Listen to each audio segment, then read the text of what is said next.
Ito naka-primer pa lang to. Naka-primer pa lang yung ano. Yung isang kwarto dito. So, ngayon 21. So,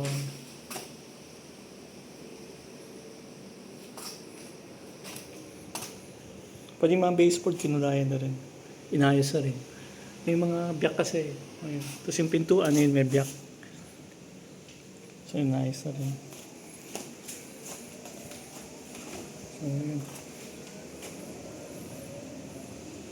Ito, pinauna natin sa kwarto.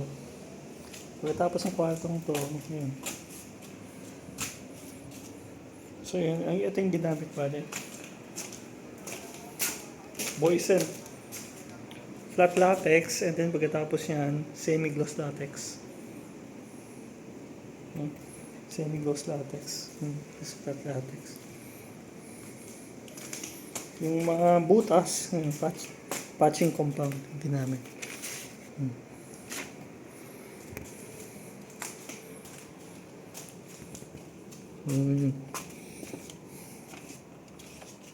Tapos yung mga wiring, continuous yung ginagawa yung mga wiring. Magulo pa dito. Mga wirings, ayun. Makikita nyo yung wirings dito. Kung saan na nagtatak yung mga wirings. Yung iba dito convenience outlet na palitan na ito may problema yung convenience outlet na to. So ginagawa ng paraan. So walang power tong convenience outlet na to. So ginagawa ng paraan. Ito yun, may pindutan para mag-on off yung aircon.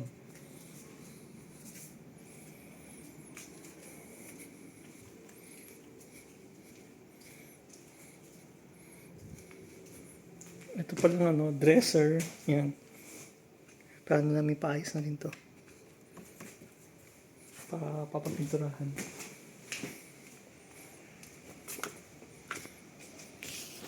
Yan.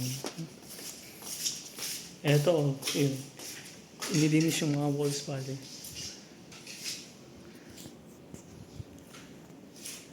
Sinad paper para pinaprep na rin bali.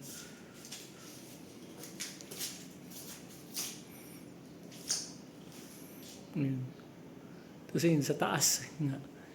Yung mga crack nilagyan ng epoxy sa taas. Sealing. Nilagyan ng epoxy. Tapos pipinturahan yan.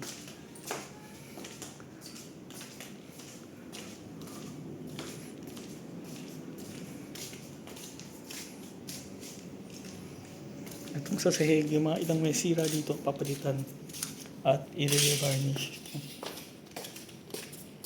Itong mga ibang outlet walang lalagyan. So binutasan natin, lalagyan nila ng ganyan.